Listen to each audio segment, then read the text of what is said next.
Hola y bienvenidos, bienvenidas de nuevo a nuestro canal de la Escuela de Ingeniería y Construcción.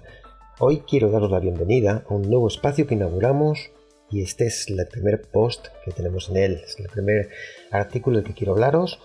Es la nueva sección de Aprende a Construir, donde vamos a ir explicando en diversos vídeos, acerca de normativas, acerca de problemáticas en la construcción, acerca de materiales, procedimientos constructivos y sobre todo de cómo construir con calidad y con criterio.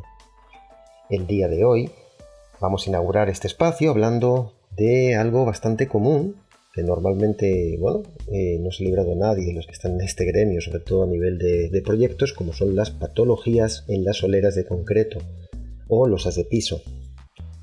Este es un tema bastante importante que debemos de tratar porque se produce con mucha más habitualidad de lo que podríamos pensar. Trataremos esto entendiendo que la solera de hormigón o las losas de piso son elementos constructivos no estructurales de separación con el terreno, ya sea como superficie de acabado o como base para otros tipos de pavimentos y terminaciones.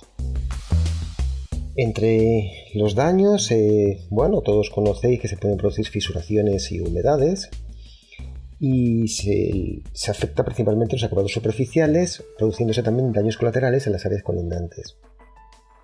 Entre las lesiones más habituales de las soleras podemos encontrar las fisuraciones, las humedades por filtración o por capilaridad tanto del propio elemento como las fábricas de cerramientos o tabiquería en contacto con las soleras.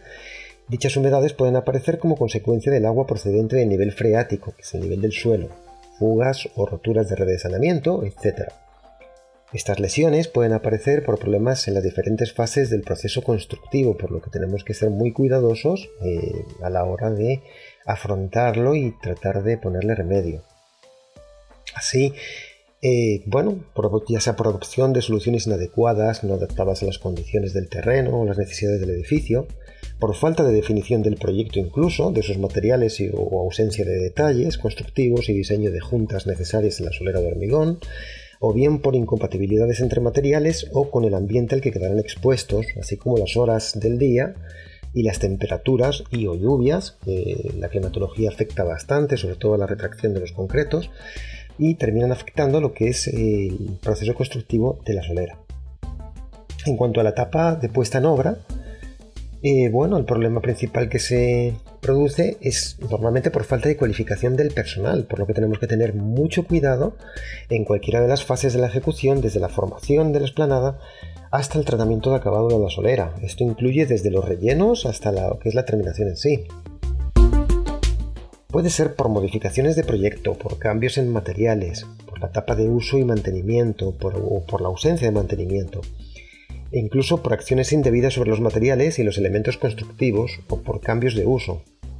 A continuación, os voy a relacionar una serie de causas dependiendo del sistema aplicado en la puesta en obra que pueden originar la aparición de lesiones o patologías en las soleras de hormigón.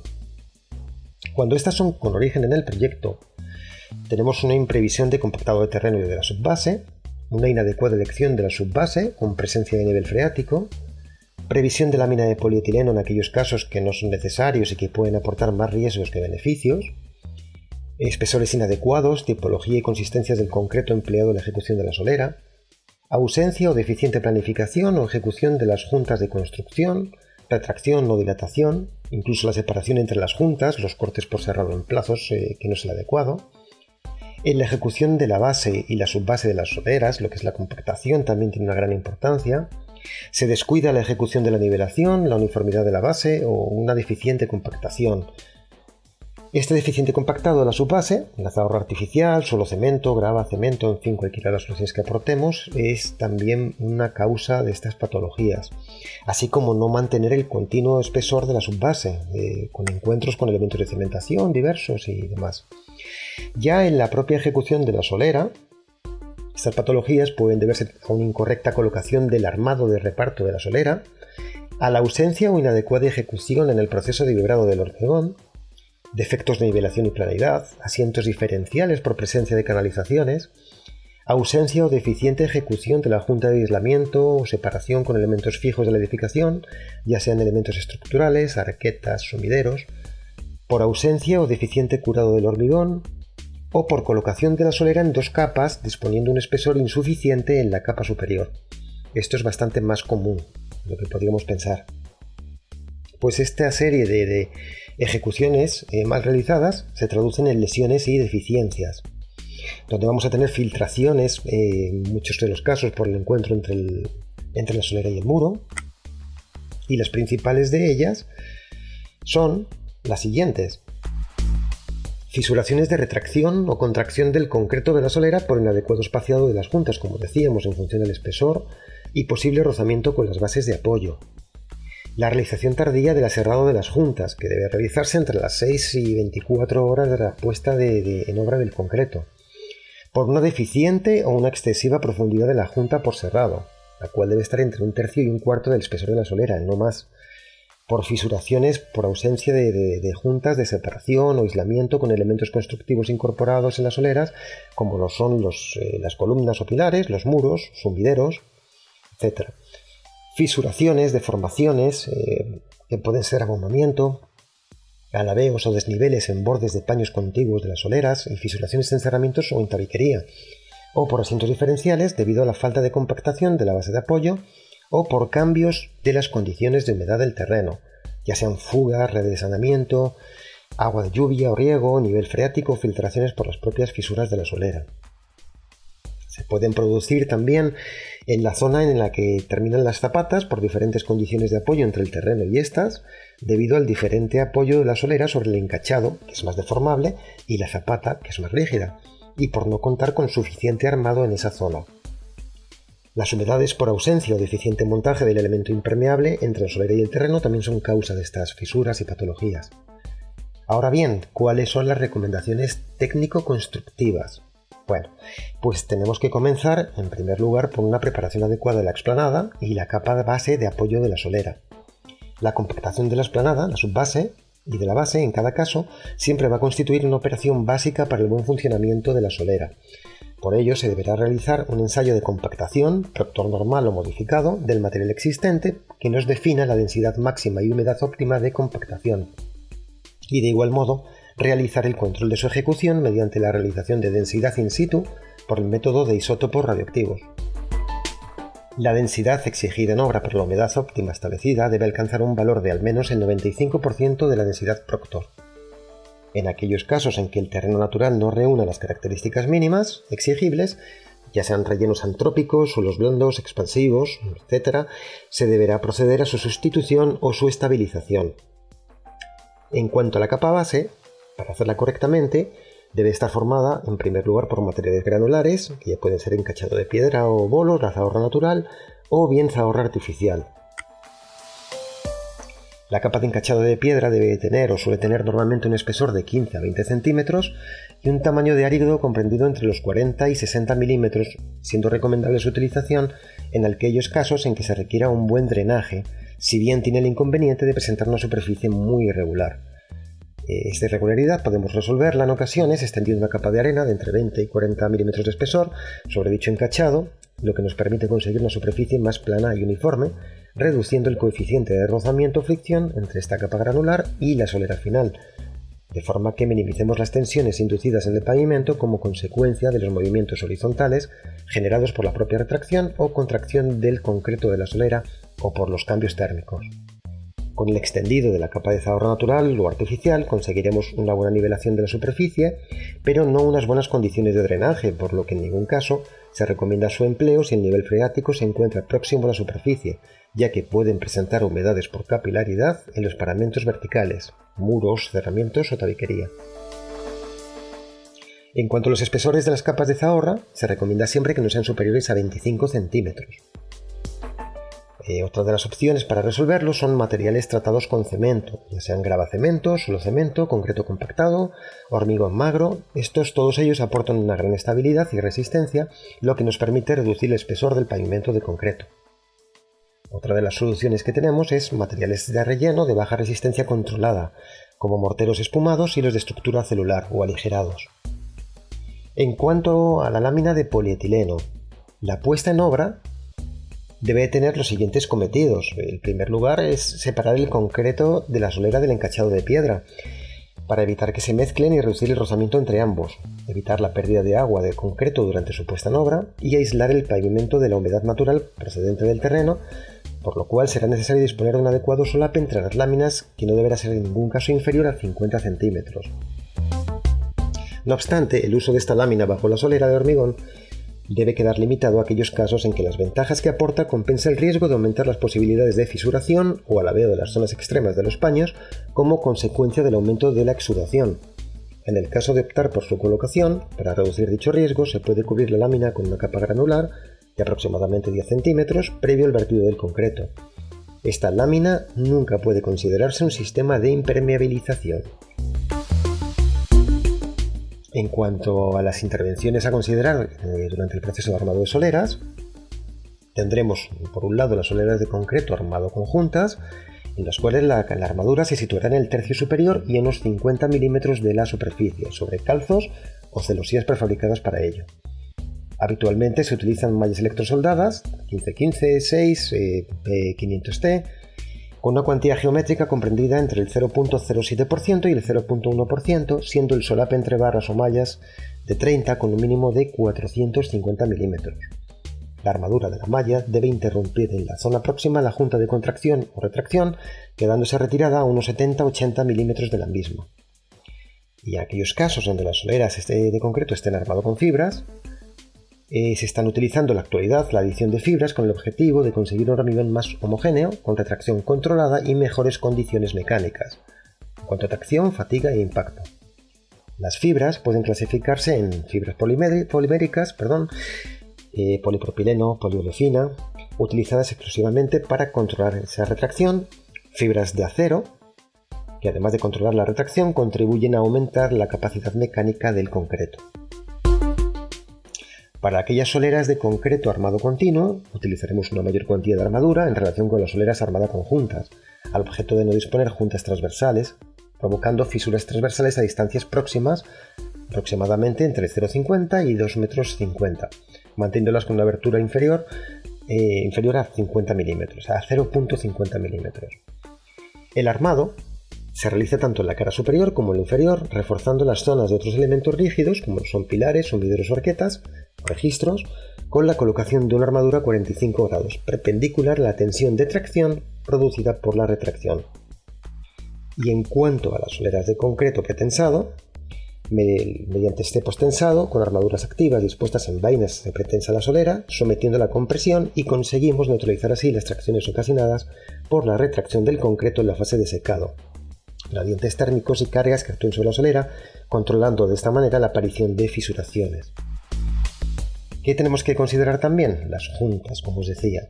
La fisuración de la solera suele aparecer por retracción o por alabeo.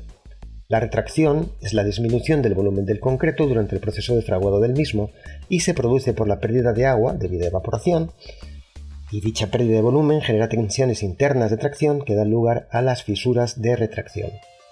Esta retracción depende de varios factores, como lo pueden ser la cantidad de finos, los áridos, la cantidad y tipo de cemento empleado. A mayor resistencia del concreto, mayor va a ser la retracción.